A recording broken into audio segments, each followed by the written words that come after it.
कुछ पा लेना बड़ा आसान होता है। अगर कोई उस बात पर टिका रहे ना, तो इसका मतलब उसके कर्म अच्छे रहे होंगे। टिका वही रह सकता है जो कुछ भी, कुर्सी बहुत लोगों को मिल जाती है कई बार, लेकिन वो उसका ख्याल नहीं रख पाते, छूट जाता है उनसे। बहुत कुछ पाने के बाद भी वो ऐसे पता नहीं कब चला गया। कुछ अहंकार के कारण कुछ इंसान थोड़ी देर ऐसे मद में चूर हो जाता है कि मैंने ये पा लिया। पा लेना बड़ी बात नहीं है, उसको अपना बना के रखना बहुत बड़ी बात है। नेम हो, फेम हो, कुछ भी हो। अगर किसी को ऐसा लगता है कि कोई इंसान बड़ा खूबसूरत होता है, उसे नेम फेम बहुत जल्दी मिल रहा है, वो खूबसूरती के बल पे अगर उसने नेम फेम पाया होगा तो वो 1-2 दिन में ख़त्म हो जाता। कुछ दिन बाद सबको पता चल जाता है कि ये सही था या गलत था। अगर वो फिर भी तुम्हारी नज़रों में छाया पड़ा है ना, इसका मतलब उसका तरीका बिल्कुल सही था। उसने अपने आप को गिरा के नेम फेम नहीं पाया, अपनी योग्यता के बल पर नेम फेम पाया है। अगर योग्यता के बल पर नेम फेम पाया है तो वो चीज़ कोई छीन नहीं सकता।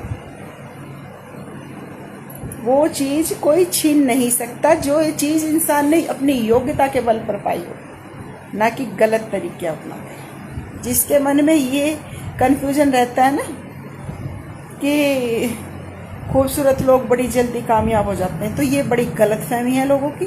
कामयाब वही होता है जिसके अंदर योग्यता हो, उसकी क्वालिफिकेशन हो, और उसमें जुनूनियत की हद तक मेहनत करने की हिम्मत हो, और बद से बदतर हालात में भी कॉम्प्रोमाइज़ ना करता हो।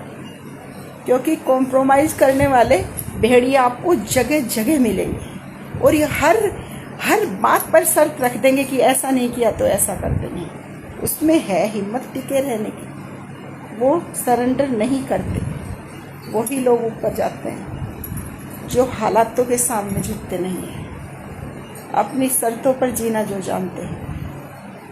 मुकद्दर का सिकंदर वही कहलाता है जो अपनी शर्तों पर जीता है। तो मैं तो यही मानती हूँ कि अगर आपने कोई चीज़ पा ली है तो उसको अपना बना के रखना बहुत बड़ी बात है। कई लोग कुर्सियाँ पा लेते हैं, बहुत जल्दी छूट भी जाती है। कई लोग बड़ा सम्मान पा लेते हैं, बहुत जल्दी चला भी जाता है। मैं ये नहीं मानती मैं सर्व ज्ञानी हूँ, बहुत बुद्धिमान हूँ। जितनी भी मेरी छोटी मोटी ज्ञान है, मुझ में नॉलेज है, मैंने तो यही देखा है कि अगर आप अपनी योग्यता के बल पर कामयाब हो रहे हो तो लोग चल रहे हैं तो चलने दो, आपको कोई गिरा नहीं सकता। लेकिन अगर आप गलत तरीके से ऊपर बढ़ रहे हो, कितना ऊंचे चले जाओगे, डिसेंडिंग होनी शुरू हो ही जाएगी। अगर लोग आपको गिरा नहीं पा रहे, इसका मतलब आप अपने उसूल के पक्के हैं, और उसूल के पक्के लोगों को कोई भी नहीं गिरा सकता। भगवान साथ रहता है उनके साथ, क्योंकि उन्होंने गलत तरीके से अपने आप को खड़ा नहीं किया। जिसने सब कुछ खोकर अपने आप को इतना मजबूत कर लिया हो, ऐसे लोग कॉम्प्रोमाइज़ नहीं किया करते।